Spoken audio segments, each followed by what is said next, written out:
નમસ્કાર દર્શક મિત્રો, જનમિત્ર ન્યૂઝમાં હું મેઘા અગ્રવાલ આપનું હાર્દિક સ્વાગત કરું છું। આપ જોઈ રહ્યા છો જનમિત્ર ન્યૂઝ અને મહત્વના સમાચાર પર નજર કરીએ તો ભચાઉ મામલતદાર કચેરીમાં વિદ્યાર્થીઓ, વાલીઓ, અરજદારો 44 ડિગ્રી તાપમાનમાં દાખલા માટે અને રેશનિંગ અન્ય દાખલાઓ માટે સવારથી લાઈન લાગશે। લાગતા વળગતા અધિકારીઓ, કર્મચારીઓ બેજવાબદાર, આમ પ્રજાના કોઈ કામ થતા નથી। ભચાઉ મામલતદાર કચેરીમાં વિદ્યાર્થીઓ, વાલીઓ, અરજદારો 44 ડિગ્રી તાપમાનમાં દાખલા માટે અને રેશનિંગ અન્ય દાખલાઓ માટે સવારથી લાઈન લાગે છે। લાગતા વળગતા અધિકારીઓ, કર્મચારીઓ બેજવાબદાર, આમ પ્રજાનું કોઈ કામ થતું નથી। ભચાઉ મામલતદાર કચેરીમાં વિદ્યાર્થીઓ, વાલીઓ, અરજદારો 44 ડિગ્રી તાપમાનમાં ધક્કા ખાય છે, પરંતુ કામ થતા નથી। હાલમાં વિદ્યાર્થીઓનું વેકેશન પૂરું થવા જઈ રહ્યું છે, ત્યારે વિદ્યાર્થીઓને આવકના દાખલા લેવા જરૂરી છે। માટે તાલુકાભરના વિદ્યાર્થીઓ, વાલીઓ દરરોજ ભચાઉ મામલતદાર કચેરીમાં ધક્કા ખાય છે, છતાં તેમના કામ થતા નથી।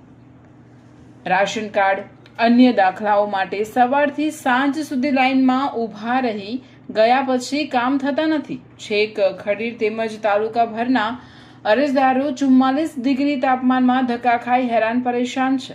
લાગતા વળગતા અધિકારીઓ, કર્મચારીઓ હાઈટેક યુગમાં અરજદારોને પરેશાન કરે છે, પરંતુ લાગતા વળગતા અધિકારીઓ, કર્મચારીઓનું પેટનું પાણી હલતું નથી। બેજવાબદાર રીતે જવાબ આપી અરજદારોને પરેશાન કરે છે। ભચાઉ મામલતદાર કચેરી ઉપર ભચાઉ પ્રાંત અધિકારીની કચેરી આવે છે, તેમને અરજદારોની પરેશાની દેખાતી નથી। વિરોધ પક્ષ પણ વિરોધ કરી રહ્યા છે, પરંતુ કોઈ કાર્યવાહી કરવામાં આવતી નથી।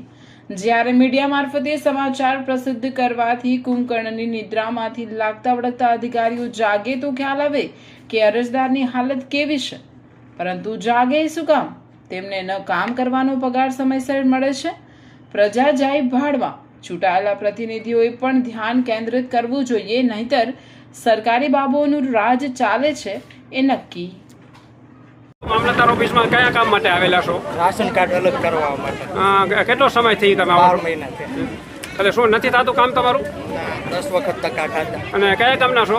ગામ ચોકપરના। હું ગ્રામ પંચાયતનો વીસી છું અને મારા સફાઈ કર્મચારી અજીત જગ્યા ભાંગી માટે રાશન કાર્ડ અલગ કરાવવા 10 વખત આવ્યો છું। તો શું જવાબ આપે છે મામલતદાર સાહેબને તમને? બસ ક્યારેક સહી નહીં હતું, ક્યારેક કોઈ વસ્તુ સાક્ષી ન મળે, એવી બધી। તો પૈસાની માંગણી કંઈ કરે છે? હા, બિલકુલ નહીં। કામ નથી થતું તમારું? હા, લેટ થાય છે। ભાઈ, આપ મામલતદાર ઓફિસમાં કયા કામ માટે આવ્યા છો? જાતિ દાખલો કાઢી આપ્યો? નથી કાઢી દીધો, હજી 4 દી થયા।